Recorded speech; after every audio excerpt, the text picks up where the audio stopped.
Beast Games Season 2 had more money, bigger sets, and higher production, so why did it feel worse to watch? You're not imagining it. It wasn't an idea problem. It was an editing decision that quietly removed impact. I've edited videos that have generated over 1 billion views, and I just watched Beast Games Season 1 and Season 2 back to back, frame by frame. Season 2 is so non-stop that nothing stands out anymore, and that problem is starting to show up everywhere. Once again, I am standing on $5 million of real cash. Honestly, I thought it was going to be hard to top the opening shot of Season 1. He still is standing on the money, but the difference is they have this cool VFX shot that just, ooh, it's just cinema. Season 1 still goes so hard though, but when you're doing a sequel or a part 2 of a video, you can't just try and recreate everything one-to-one. You have to give everything a fresh angle. 100 of the strongest contestants on the entire planet.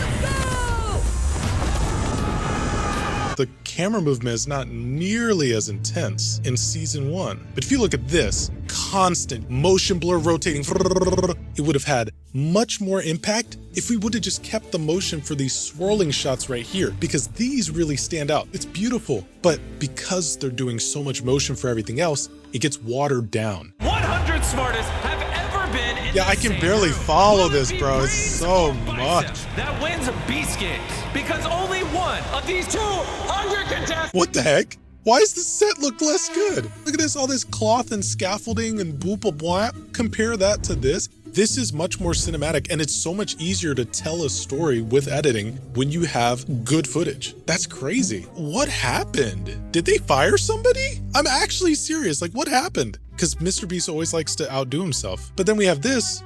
It's just noisy. It's visually noisy. And that is like a big problem for editors. When you're trying to hone in on people, you're trying to hone in on moments. You can't just color grade your way into that all the time. You need a good base. Okay, look. If you really want to see how top editors actually make viewers rewatch, comment, and share, I put together a literal cheat code for you.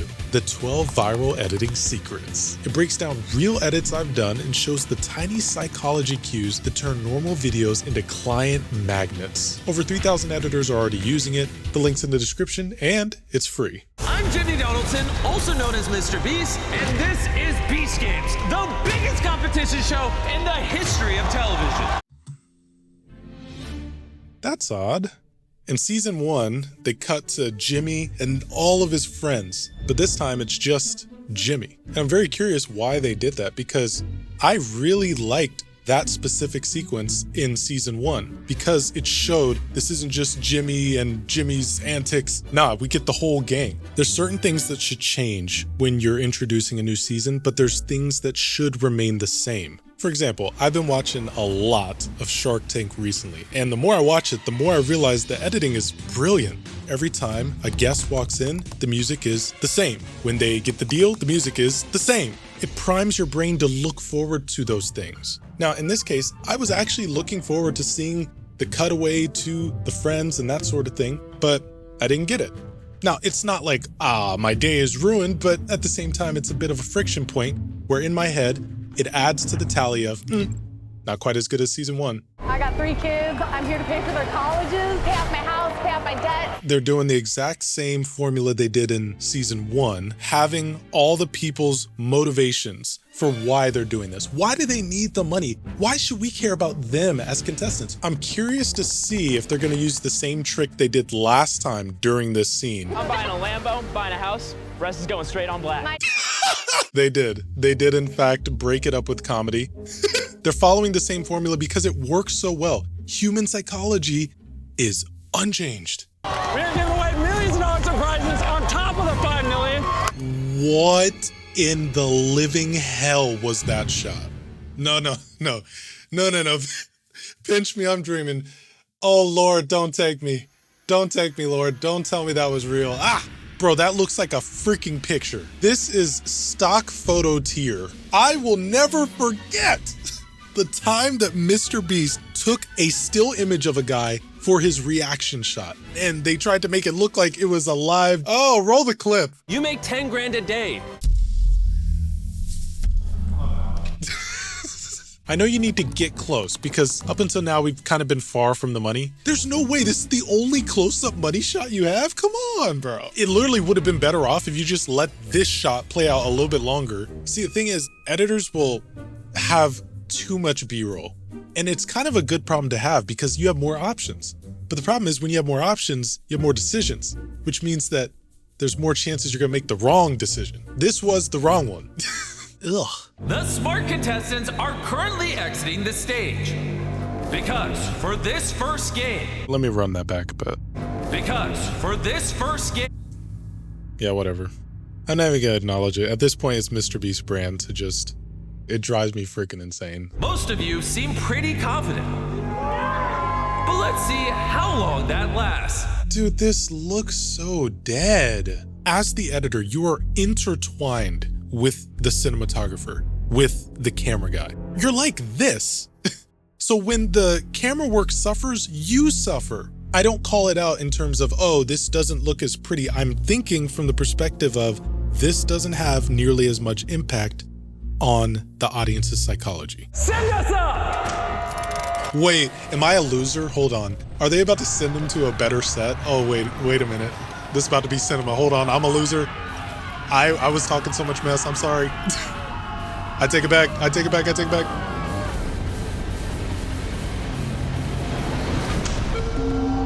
Sound design could have been better on that. That was like a whole lot of nothing. I don't think there was a single time during Beast Games Season 1 where I was thinking, oh, this sound design is lackluster. No, it was nice, it was impressive, it supported the emotion. I'm looking for that, and I'm looking for one other type of scene, or I'm gonna be pissed. Still not a good set, by the way, we're cooked. Climb to the bottom of the pole below you. Grab the rope. Oh, dude, thank God. Okay, one of the things I was really hoping they would do is bring back the amazing VFX visual explanations. I always say you don't need as much VFX as you think, and it's true.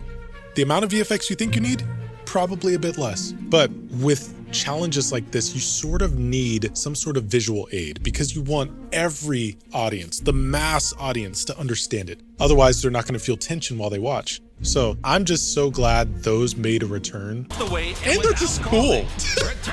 Oh my gosh, this is the best one they did. The color order, I tell you. The heaviest weight that I see is 98 pounds. That's crazy. They're converging two strategies at once. On the one hand, they're having the contestants validate how terrifying and how challenging this is. But at the same time, they're restating the challenge. When you're trying to go for the broadest audience possible, you can't just say the challenge once. You have to say it multiple times in different ways without getting annoying. So MrBeast will be like, you have to do this or you're gonna die. And then you have the contestant saying, oh my gosh, I'm gonna die if I don't jump 5 blocks to the left. Restate at the challenge, but also has the fear. You take one wrong step and just fall, dude. They did it again. Ready to go to the city. I'm ready to go to the city. I remember busting out laughing like on camera because they held it for just a little bit longer than comfortable. But if they would have cut it a little sooner, I know I wouldn't have laughed. If at any point you fall, you will be eliminated. Is there more EDM in this Beast Games than there was in Season 1? 1 minute mark? I will die for this. Classical. 2 minute mark? Classical. 3 minute mark? Classical again. That's like electronic classical, but I'll give it a pass. It's still classical. You get my point? There's barely any EDM. And the thing is, I typically advise editors to stay away from EDM, trap music as much as humanly possible. You can play with it here and there, but it should be the exception, not the norm, because classical is one of the easiest ways to tap into human emotion. That's why they're in every gosh darn film you watch. It's not just for funsies. They put millions of dollars behind these ideas. There's a reason why they choose that particular music. I'm jamming to it though, that's the thing. But I wonder if we could hit a stronger emotion.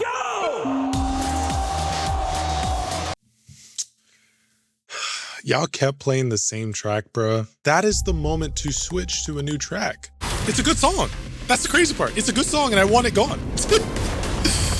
Oh. What are we doing? Am I tweaking? Brother, what? One of the things I loved about season 1, episode 1, was that when a significant action occurred for the first time, they would reverb out the music and it would go silent. We didn't get any of that here. The music just keeps playing. At this point, it's damn near elevator music. Because to me, this doesn't really feel like much of a challenge. It feels like their victory is already set in stone. I'm not really feeling the tension. Just feels like a Super Bowl ad. And this is the part that most editors miss. They think creators judge speed or effects, but creators judge one thing. Does the video feel easy to sit through, or does it slowly wear you out? One of my students, Sergio, joined Elite Editor Academy and within 39 days went from $150 edits to $450 per video, plus a $1,200 monthly retainer for a 1.5 million subscriber channel. That didn't come from cutting faster or adding more effects. It came from knowing which decisions help the audience stay locked in and which ones quietly push them away. That's what Elite Editor Academy teaches, not buttons or shortcuts. How to make the right calls when it actually matters, even on big, expensive videos. Another student, Tim, said he learned more inside the academy in just a few days than weeks of YouTube tutorials. If you want the full system before you keep guessing, the link's in the description. You're number 10!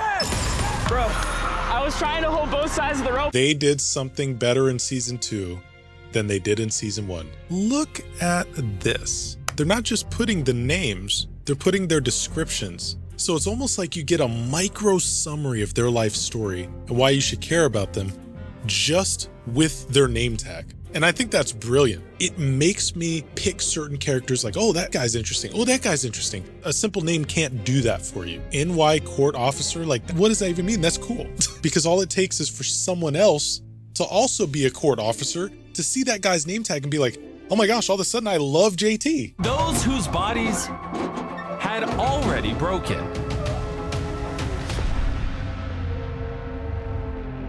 Oh my cinema.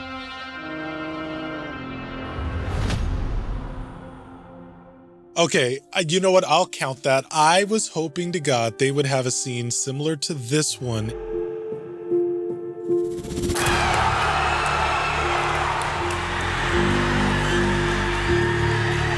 No, it can't be topped. It literally can't be topped. Impossible to top this. They copied the black and white, and the black and white is pretty essential because you need to switch the audience's brain into a different plane of existence. It just looks like a dream. It looks like it's not even real life. I think it's a very well done scene.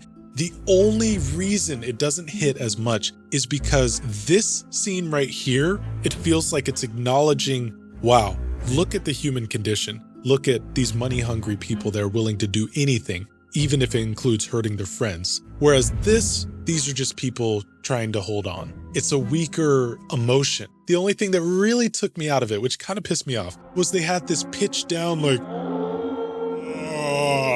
that is Wilhelm scream tier bottom 5 wabuns sound effect. Are you strong enough to pull yourself up? Yeah. Hey, there's still slots left. You know how many editors would kind of go lazy on something like this? The X goes underneath the little window panel slots. Stuff like that really helps with world building, and world building is one of the most essential parts of an edit. You want the viewer to feel so engrossed in your world that when they stop watching the video, it feels as if they're in another planet. The video ends and they're like, oh my gosh, I'm sitting at a desk? I forgot I was sitting at a desk. And at this point, there are Oh only 2 my more spots cinema. available for the show Oh to move my on to the city. oh my gosh, that was nice. The drone operator literally needs a 6-figure check on the spot. Every time the drone operator comes in, he crushes. Let's not forget that one absolutely amazing shot. This one should win an Academy Award. And the sound design was perfect for it because it didn't go so crazy with the music until it had to. Look at that. And they just roll it. They keep it going. See, it's hard to compete with that, man. I get it. I feel for you. Come on, Sonia, let's go. There's no way. Please just kill me. Just cut my head off. There's an audio pop. Come on, Sonia. Why are we having audio pops in multi-million-dollar production? Why are we having audio pops in multi-million-dollar production? Why are we having multiple? What the frick? You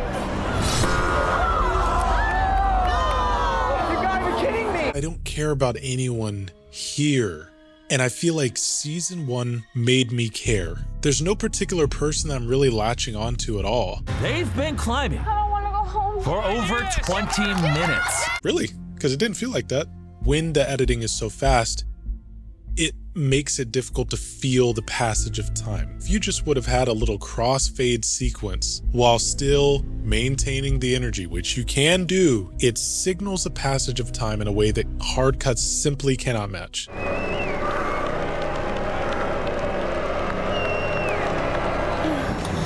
That's pretty clean. When she grabs the block, we bring the color back because she has hope again. I really like that, but it's not gonna save the edit. The strong game is coming to an end. What was that? You gotta be fisting me. Multi-million-dollar production. And we have flash frames. What the why is you got? I got 3 kids. I'm here to pay for their colleges.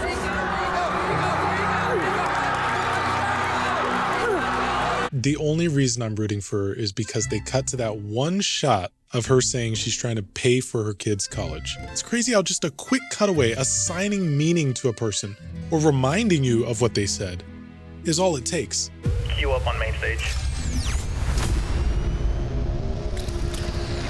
Queue contestants. Okay. Smart contestants entering platform. Yo, that goes hard. What I love about Beast Games is that they're not afraid to show the cameraman and they're not afraid to show behind the scenes run and gun sort of feeling, such as that little walkie-talkie coming on. Cue this, start this. They show the lights starting up. It's just perfect. I love it. If this made you notice how something can look bigger and louder, but somehow feel weaker, there's a specific reason for that.